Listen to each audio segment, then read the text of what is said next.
So my name is Joe Kramer. I have experience teaching specifically 9th grade physics mostly. And I'm interested in using modeling instructions like capital M modeling at the 9th grade level. Some of you may have more familiarity with this approach than others, but you'll get some idea of what I mean through this presentation. I interpreted this challenge more along the lines of like, how do we do something that we are already used to doing in our physics class in a more inquiry-based way, rather than like, how do we like show some physics-y thing in a shiny new way that we haven't seen. This is very much not that way, but I think you'll get the point. So that, all right. So if you think of like a conventional treatment of friction in a physics course, this is a very common relationship. That is the relationship between friction force and normal force.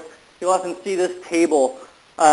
My point is, or my suggestion is trying to get away from this table and more towards something like, instead of starting with this, we start with this. We start with an investigation. The very beginning of this lesson might be something like, as a class, through discussion, establishing that there is a relationship between normal force and friction. That is, you could drag a book across a table with a spring scale and then like push down the book and see that, yes, it takes more force to pull the block or the book across the table at a constant speed when we're pushing down on the top of the book. So this is what I'm saying is not new, but click here. Yeah.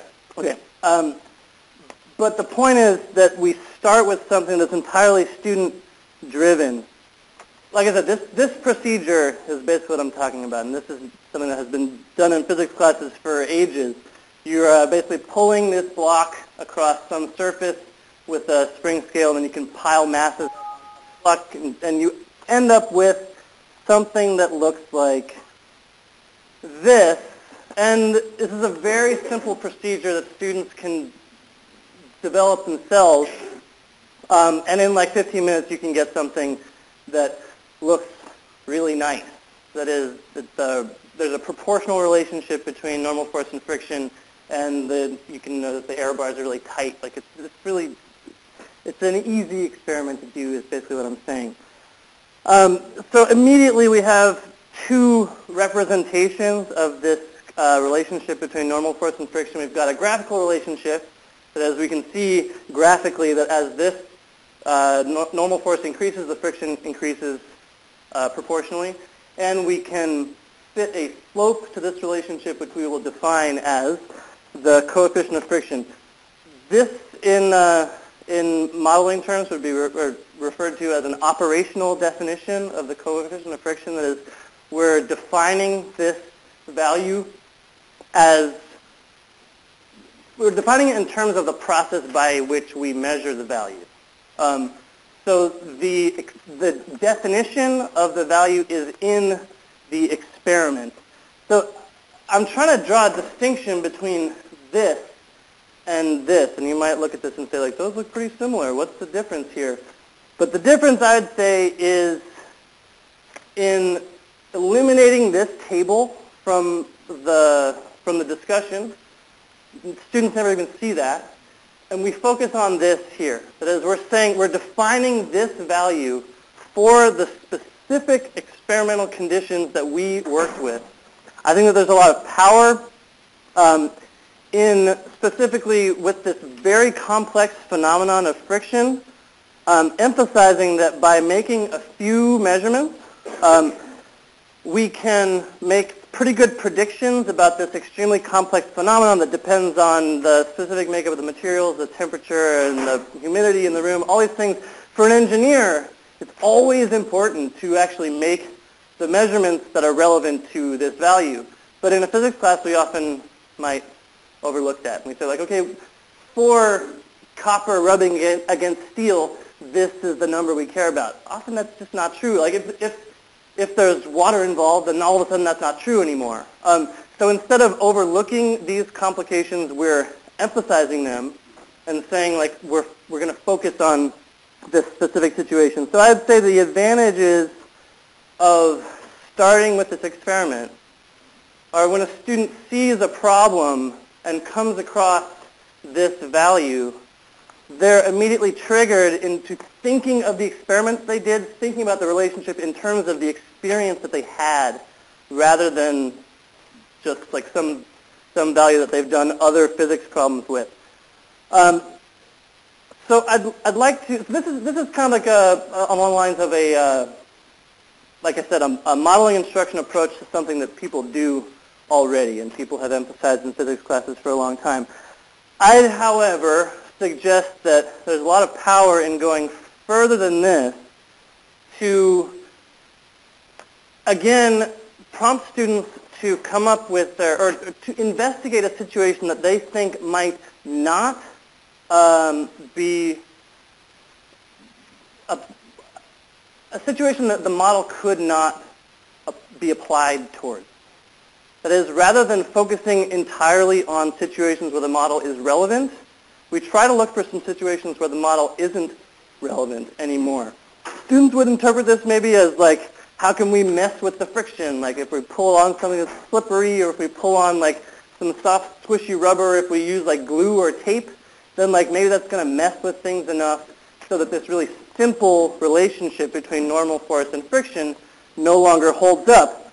Again, it's really important that students are carrying out these experiments entirely on their own.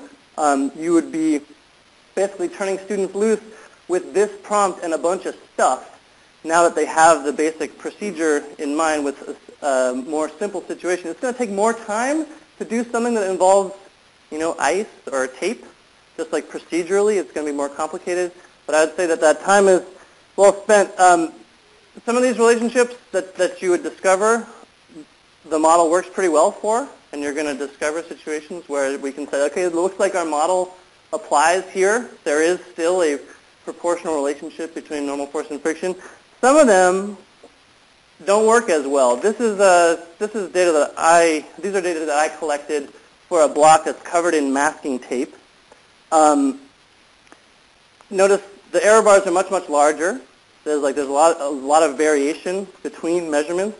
When I introduced this like wacky tape factor, but the point here is that I think that there's a lot of power in looking at a situation that shows graphically and algebraically as well, though I don't think we should get into anyway. Shows graphically that our model doesn't work. That is, like we can't use a proportional relationship between friction and normal force for this particular situation. I think that this does wonderful things for focusing on what it does mean when the model does in fact apply. That is, like this picture can illuminate the picture that is when the model does apply. I want to say just very briefly a couple things about this. I would suggest, I'm going to show you that these data aren't really all that valid just procedurally. Here's a before picture of the block I used, and here's an after picture of the block I used. You can probably look at these two pictures and guess which values I recorded first. That is, like in what order did I make these values? If you go back and you make the first three measurements again with this messy block that is no longer as sticky, it looks more like this. That is, our model does in fact work pretty well for this situation. Overall, though, I think that the point is still the same. That is, like talking about as a class a situation where our model breaks down can be pretty helpful in giving students something to work on when they're interpreting what it means when the model works, and what this value that they're going to see in physics problems or whatever means when we say, okay, we're going to use the model that we came up with for this. That means the situation can be interpreted by that model. That's all I've got.